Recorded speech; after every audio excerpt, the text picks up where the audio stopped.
Righto, good evening everybody and welcome along to our Careers Information Night. Thanks for joining us. We will start by asking each of you to just tell us your name and what you're doing and where you're doing it, and we'll start with Casey, if that's okay. Hi. Hi guys, my name is Casey Mumson. I'm a student advisor at La Trobe University. My role is to assist all students, particularly the Year 12s, to get into university and help in whichever way I can to do that. Thanks, Casey. Maddie. So yeah, I'm Maddie. I was in Year 12 in 2015 and I'm a paramedic and I'm based out in Seymour. Thanks, Maddie. Moving on to Cameron.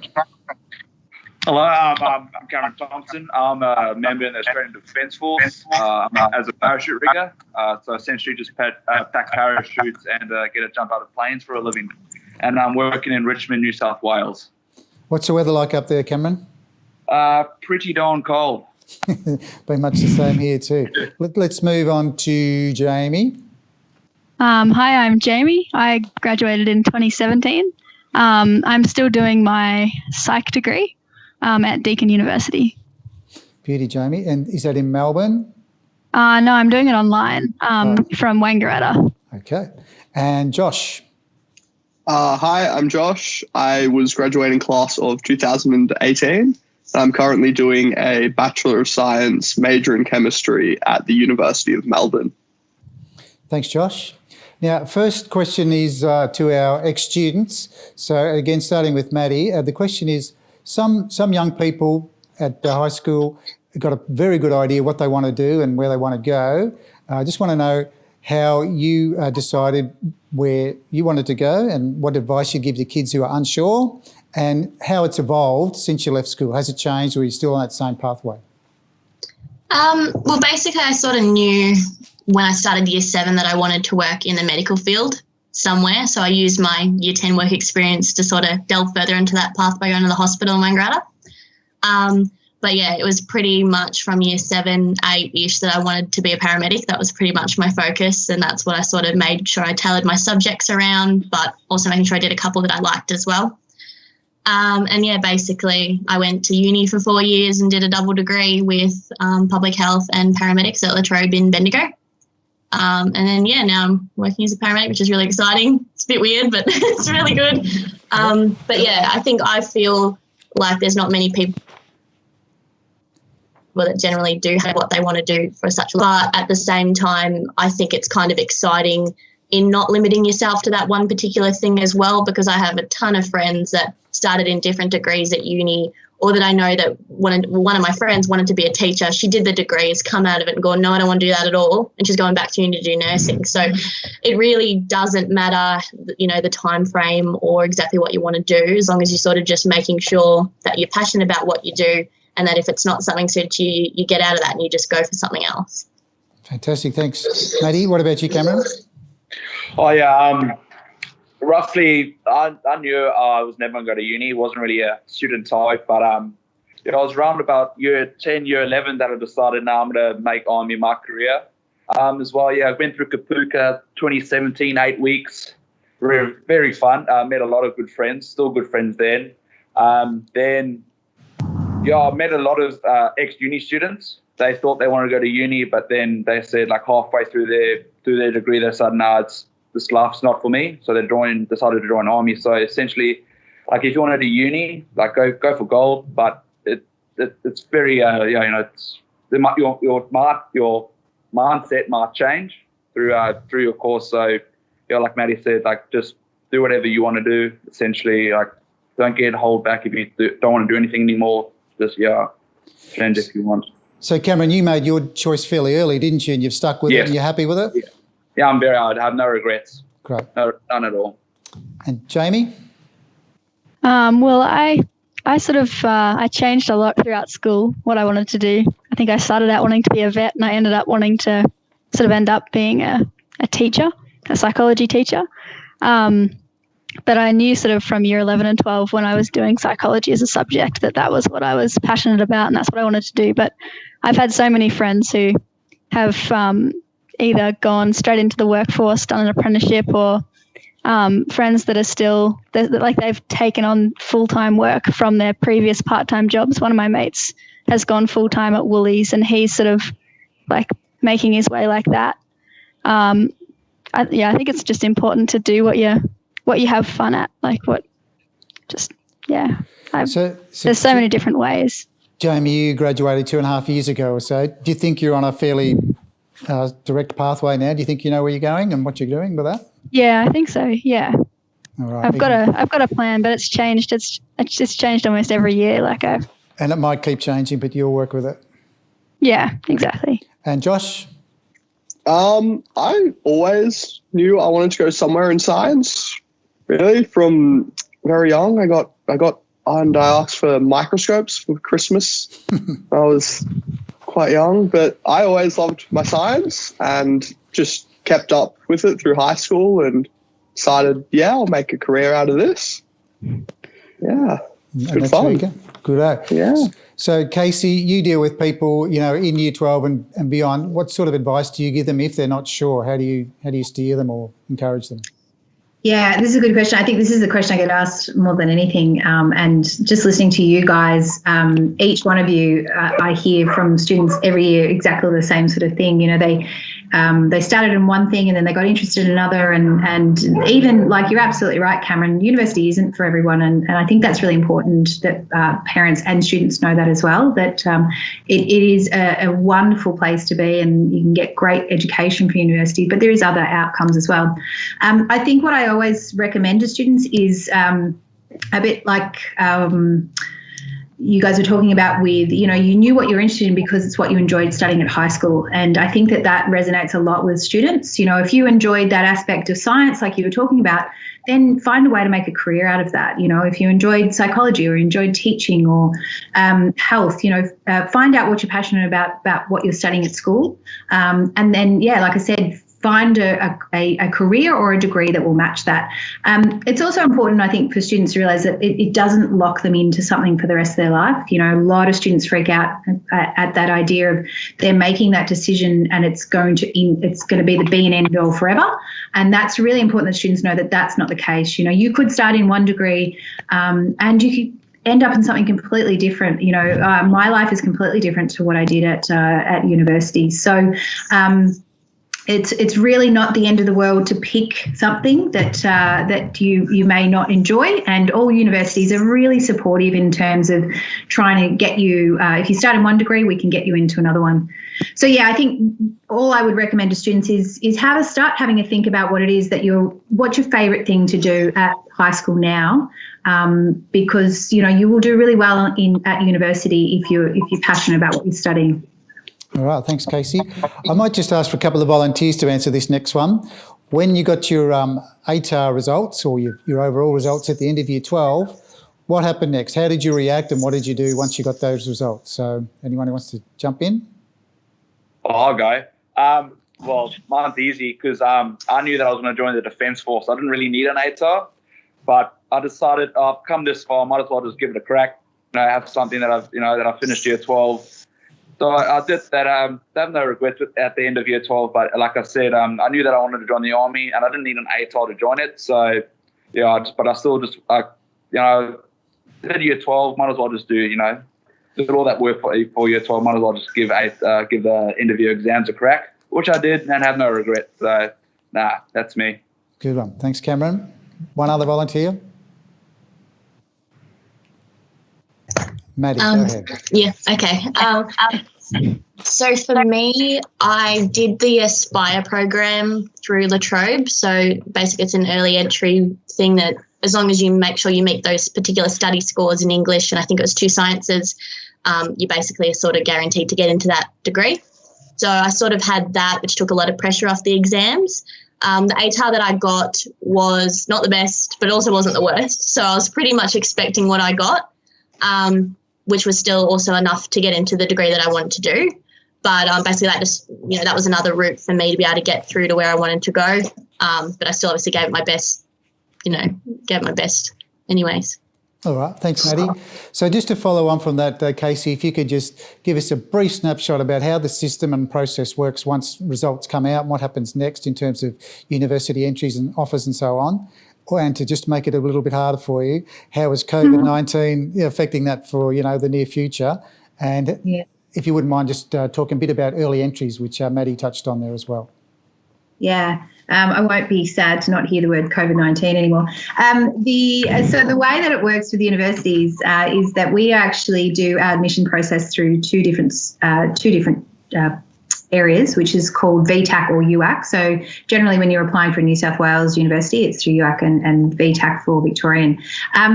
It's a bit of a convoluted process. So I think really all I touch on is that come December, and I think this year VTAC's coming out on the 30th of December, so nice and late for the Year 12s. And for the UAC results or the New South Wales results, they'll come out about the 23rd of December from memory. The way it works is that you as a student would get you will get your ATAR as such, and then after that, usually within a couple of days after that, you will actually receive offers from university, hopefully, and you make the decision to either accept or, defer or decline those offers. One thing I can't stress enough to students is to always accept your offers. And I say that because you will have a period of time where you can make a decision. A lot of students don't know, and you guys would know this, that university doesn't start until March. So you have a very long period of time between when you get your offer and to when you start. And so you'll have time to make up your mind about which one of the offers that you're going to actually take up.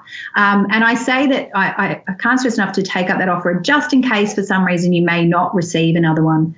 The flip side of that too is that you may not receive an offer in first round, and don't be discouraged by that.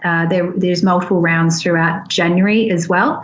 And then there is also Plan B options for universities, and every uni has other options for you, and it's worthwhile contacting whatever uni you want to go to get that further information. In terms of COVID-19, it's a bit of a rolling ball situation, I think, for all universities at the moment. I know that VTAC released last week, or maybe early this week, that there will be a special category that you can tick a box, and basically I don't believe you have to show a terrible amount of proof that you've actually been impacted by COVID-19 in your studies. So that will help. That will help bolster up your ATAR a little. In terms of looking at other entries, I can only talk about La Trobe, but I know that we are offering a couple of different programs, Prepare and Achieve.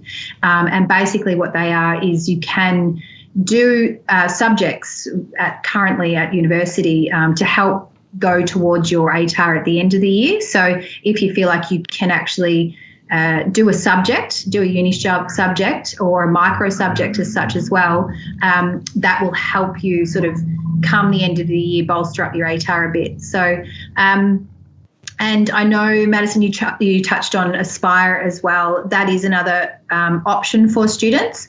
Aspire is open at the moment and closes on the 31st of August.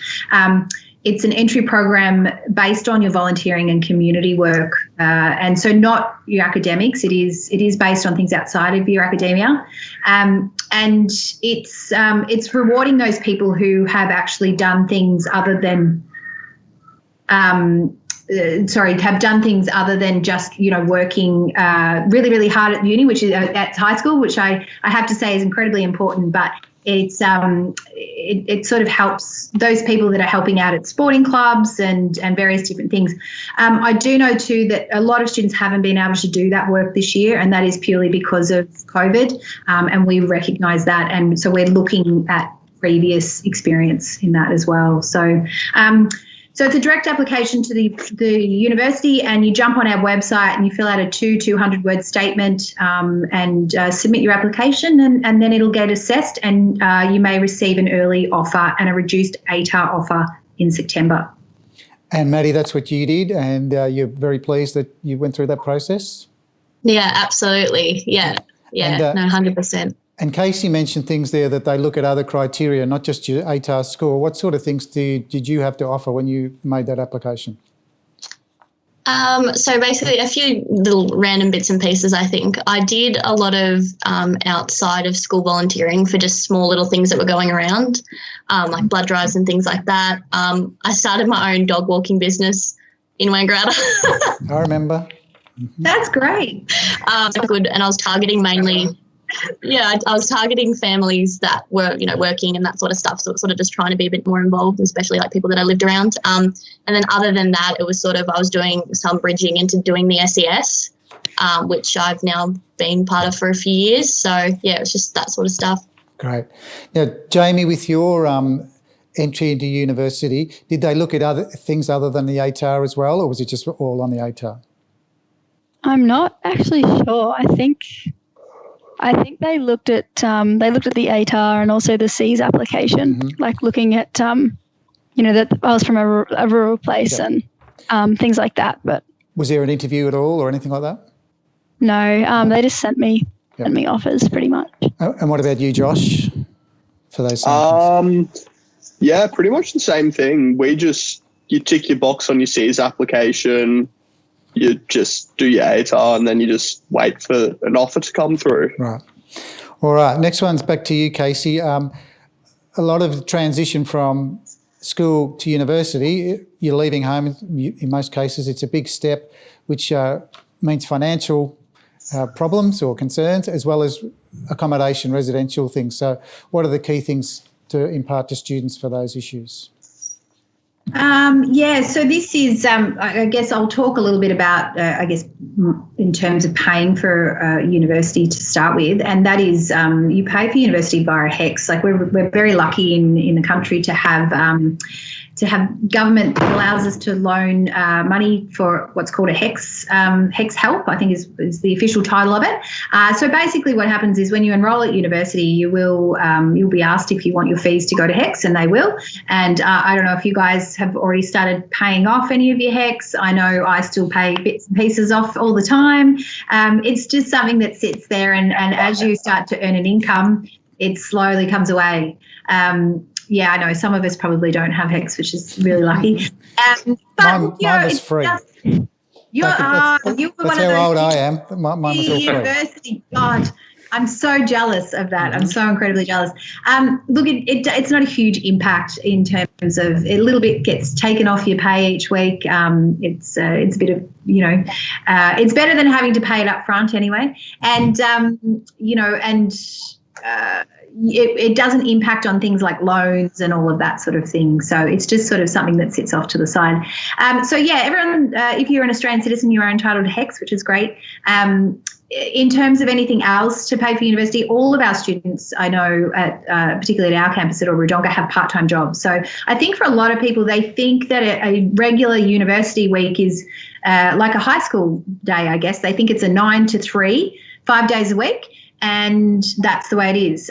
When in fact, every degree is different, and you guys can adhere to this as well. Most of the time, it's about 2 or 3 days at most where you come onto campus and you do classes. And outside of that, you've got time to take on a part-time job. At times, it's a bit harder than others, depending on your sort of placements or university, assessment load. But you can actually work and study at the same time. In terms of accommodation, there's accommodation on most of the campuses, and if it's not on campus, there is off-site accommodation that we help assist students with. And it can be at times expensive, accommodation. I do know this. I do know sometimes, and it is more expensive than, say, living off campus. The only thing I could say is that it is really worthwhile, particularly for just at least the first year of your studies, because you are moving away from home and you can get homesick. It's completely normal. I've seen the toughest people in the world become incredibly homesick. And I remember I was terribly homesick. I didn't live on res when I moved to Melbourne, and I regret it still now. It just helps you build those connections with the university, with the other people that live there. You've got residential advisors that look after you, organise fun activities. So if you can, at least for the first year, I'd definitely look at res. You get things like your rent's included, but your utilities, you get your unit cleaned, you get free Wi-Fi, parking, all of that sort of stuff. So The only thing you got to do is learn how to cook, which is really important, which is probably a skill everybody needs to learn Well, it before they is. start. And it does depend on which Please. college you're in too. Yes, Yeah. it does. Yeah. So quickly round the grounds, I just ask you what work you found or how you found it and how easy or hard it was to find, and did you get youth allowance as well? And tell us a bit about that if you got it. Starting with Maddie. Yeah, I had generally always 2 part-time jobs sort of through high school and whilst I was studying at uni. I started at an accounting firm back when I was in year 10, and I continued that up until the start of this year, actually, just before I got my paramedic job. So it was a long time. And then other than that, I worked as just at a retail store, as well as doing as a first responder work up at a little community town. So yeah, work was always generally there, which I was thankful for. Yeah, I was lucky enough to be able to get some youth allowance as well, and that was really helpful to pay towards rent. So yeah, I can't recommend that obviously enough for having that extra support. It got me the fuel that I needed to travel from here to Bendigo, and towards food and all that. So yeah. And Maddie, was that as an independent student that you got that allowance?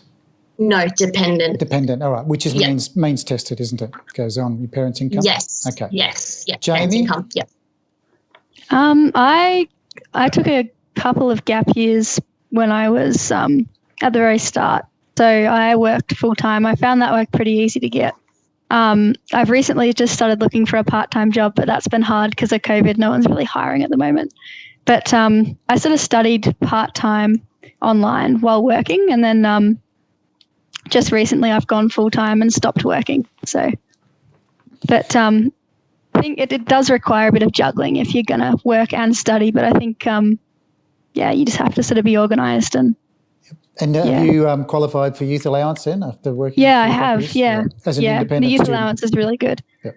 No, I think it's actually still means tested for me as well. Right. I think it's means tested up until you're 22, or unless you work a certain amount of full-time hours, which I didn't quite make it in for. So, yeah. And Josh? I didn't get youth allowance, but I found that I worked 2 jobs most summers, and then I worked part-time over winter when I was back at home. But I found that at the moment, jobs can be a bit hard to come by, but especially if you're in Melbourne or in a city, there's always somewhere hiring. Like, even if you just go to find a street with all the shops on and just litter your resume, it's pretty easy to find one. On the accommodation note, I know University of Melbourne has its residential colleges, and they're really good, and they offer, especially with university not being online, potentially this semester and next semester, a lot of them are offering non-residential options. So if people are interested, it's things like you do everything online at home, but then you call in and you get a tutorial each week for an hour for your subjects, and you've got access to their academic support and all kinds of things. So if people are looking for, I think University of Melbourne definitely has the colleges, but they also take a lot of RMIT, Monash Pharmacy, Vic Uni a few. So if people are like looking for at a university in the Melbourne CBD area, there'd definitely be one to check out. They're really good. I'm at one at the moment, and they're amazing. All your meals are included, amenities, Wi-Fi, everything. All right. Now, Cameron, you're not at uni, but accommodation is a thing for you. Yours, is it included? Do you pay, or is it subsidised? It is included. So it depends on where you stay on, obviously what base you stay on as well. So I believe there's 4 levels of accommodation. So the first level, which is you pay nothing, so that's what we call transit allowance. That's for people who are going to stay on base for a couple of weeks or a month, but not going to stay there for like 3 years and such. Then we got level 2, which is just a bit better than transit, and then we got myself, which I'm on level 3. So that's about $181 a fortnight. That comes straight out of our pay. And then level 4 is essentially it's your own little apartment. So you got your single bed, got a little deck and a walk-in bathroom and toilet and stuff like that. So yeah. All right. So now, Cameron, you don't have a part-time job because you're pretty busy in the army all day. Yeah. Just very quickly, what does a typical day for you look like and feel like? So essentially, so from Monday to Friday, we work from 7:30 to 4. So roughly, from 7:30 to 9 o'clock, we do PT, so physical training. So Monday is just running, then Wednesdays is physical, then Friday is what we call battle PT. So essentially, we wear body armor and just our DP AMCU, so that's like combat wear, and we just either go for a 5 kilometer walk or just run around the oval and such like that. And then from 9 o'clock to 4, we either packing parachutes or we're packing cargo parachutes. So it depends on what daily limit we need. So we can range from packing essentially 6 parachutes a day or 15. So, and if you don't, in a quota for most rigs, it's about 15 parachutes. And if you don't pack that 15, you have to stay back further. So, Get detention. so we knock off at 4, but if you pack 10, you have to finish another 5. So like you could be back at work until 6 o'clock. Cool. So yeah, so you want to be quick. All right. Thanks, Cameron. Now, Maddie, did you live on res at all, or where did you live when you were at university? So my first year I did up at La Trobe in Albury Wodonga, so I was just commuting from home. So it was I really quite enjoyed that. I went to Bendigo for the 4 years, but I sort of thought it'd be a good way to sort of bridge into it, just to get used to the uni environment but still live at home. So then after that, my course automatically had to go to Bendigo. So I had a dog, so I couldn't live on campus. So I found some girls on a website that were studying at uni as well, and I lived with them. I had 2 housing changes while I was there, but I met so many great people, now like my best friends pretty much. And I would still make sure that I did go over to res to get some of that experience as well with some of my friends there, because even though I wasn't there, I can still absolutely recommend from what I could see and all that, that sort of thing. Like I definitely would have if I didn't have a pet. And what was it like We need living? to make it pet friendly, don't we? Oh yeah, so yeah, all the border collies, you got to fit them all in. They're down here right now, so I can. Well, the border collies should fit in up at Albury Wodonga anyway. So, Maddie, what was it like leaving home anyway? I was kind of relieved just because I have a little brother. At the time, he would have been about 6 at that time.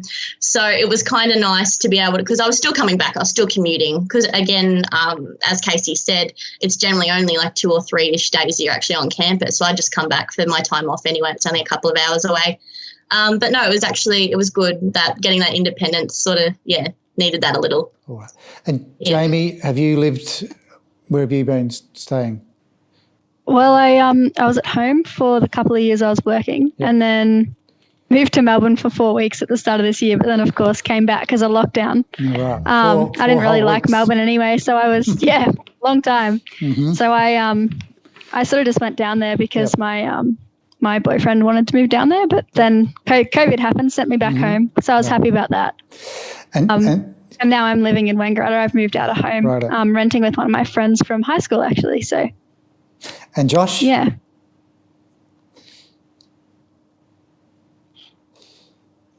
I'm at a University of Melbourne residential college, as I said earlier.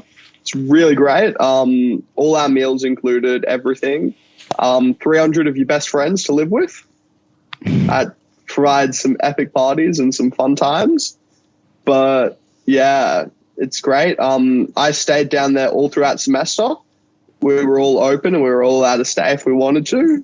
I know a lot of people went home, but yeah, they're awesome. Definitely would recommend. Great. Josh, starting with you, what's been the biggest challenges that you faced since finishing year 12?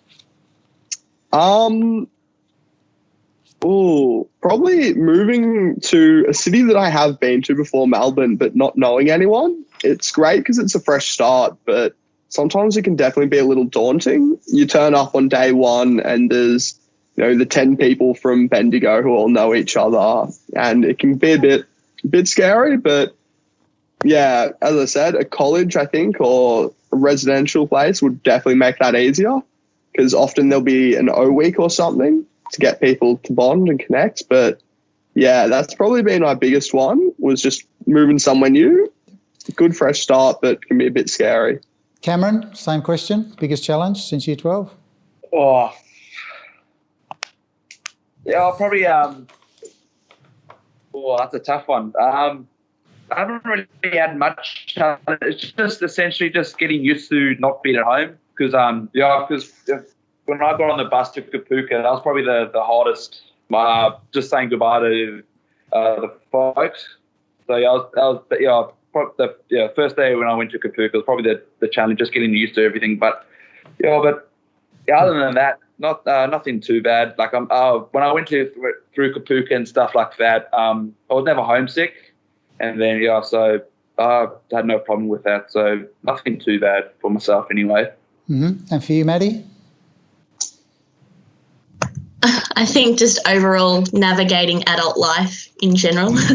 And I think just sort of my own, I guess, battles with self-esteem and just wanting to do my best and just sort of, navigating that world as well. But just, keeping faith that I'll get to where I want to get to if I just put in the work. So, which you now have.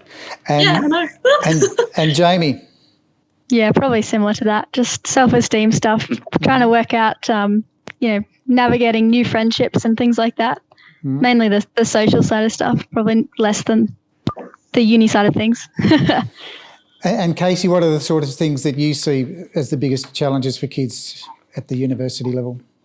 I think a lot of what the guys have just talked about, I think we do see that a lot. I think we're starting as universities more and more, and I'm hoping we are going to continue this, and that is to support students a lot more, understand that there is, like you guys talk about anxieties, navigating adult world is huge. I had a discussion about this only last night, and that is that we probably don't always do a really good job of that transition between high school to university, because it is very different. You've no longer got somebody telling you that you've got to attend English class between 12 and 1, and you take a roll call and the bell goes and all of that. You're sort of thrown into this world where it's like jump online, enroll yourself in a unit and figure out where the hell the classroom's got to be. So I still remember it was still like that when I went to university. And so I would like to see all of us, high schools and universities do really well or continue to try and improve that student support side of things, and understand that there's various different things that go on with students, and everybody has different anxieties around attending study. And you're right, it might not be the actual university work that's really impacting on people. It can be the being the adult world, which, doesn't always get easier, guys. You just learn to manage it a lot better. But I think that, students that I see, there's been some amazing resilient students this year I've seen who have done really well with the online learning. And I can only say to the year 12s this year that I know that it's been really disruptive for you guys, but you are really putting yourselves in the best foot forward to start uni in the next few years, because, you've already commenced that online learning, which is what you're going to have to get used to going into university. So if you can take away any positive, it's that you're putting yourself forward for the best possible way to go to uni in the next few years anyway. So definitely. Thanks, Casey. And one final question for all of us to have a go at. If you could give one piece of advice to current VCE students, what would it be? Let's start with you, Cameron. Don't let your ATAR be what you are. Essentially, you can do whatever you want. There's lots of jobs for you not to have an ATAR, such as myself. Safe as well. Just don't let this. If you get a bad ATAR score, don't beat yourself down. There's other more jobs for you can do. So essentially, don't let your ATAR run your life. So, thanks, Cameron. Jamie, what's your advice?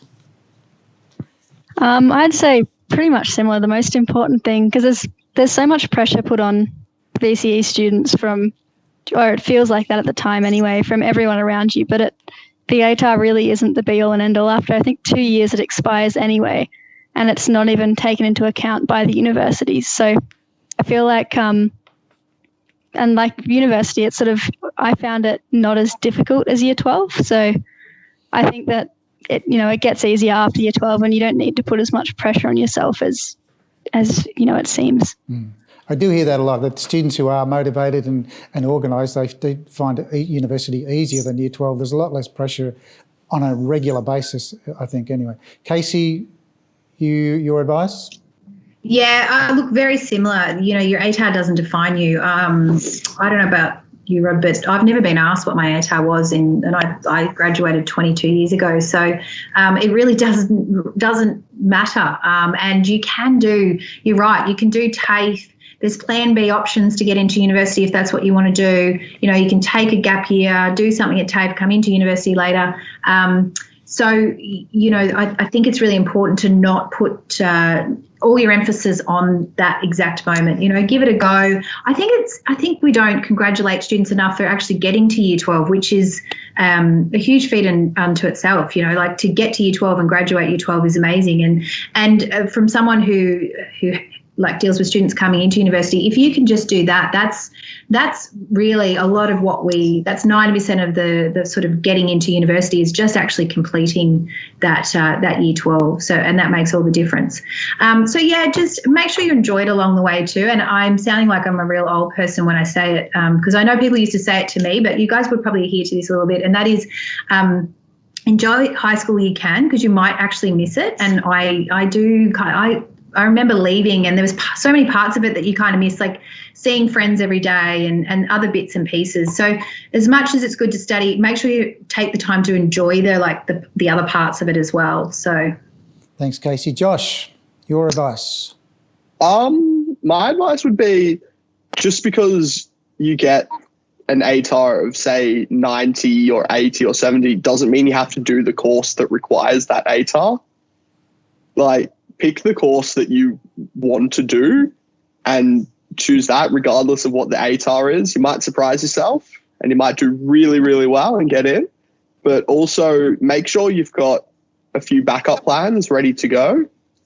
So look through it and have some options just in case you don't quite get in. Make sure you've still got something that you enjoy doing and have that ready to go. Great. Thanks, Josh. And Maddie, finally. I think my best bit of advice would be relating to balance, just making sure that, you know, you're focusing on getting your study done and that sort of thing, but doing something for yourself every day that's completely out of the books, and just making sure that you're developing a good work ethic early, but something that works for you, not just because you're told to do it a particular way. Really use the next few months to find the way of learning that really does work for you and enjoy it. Yeah. That's great advice. Thanks, Maddie. Thank you, everyone, for giving your time and being with us this evening. And all the best with navigating COVID and everything else, and with your futures. Thank you. I hope to see you again soon.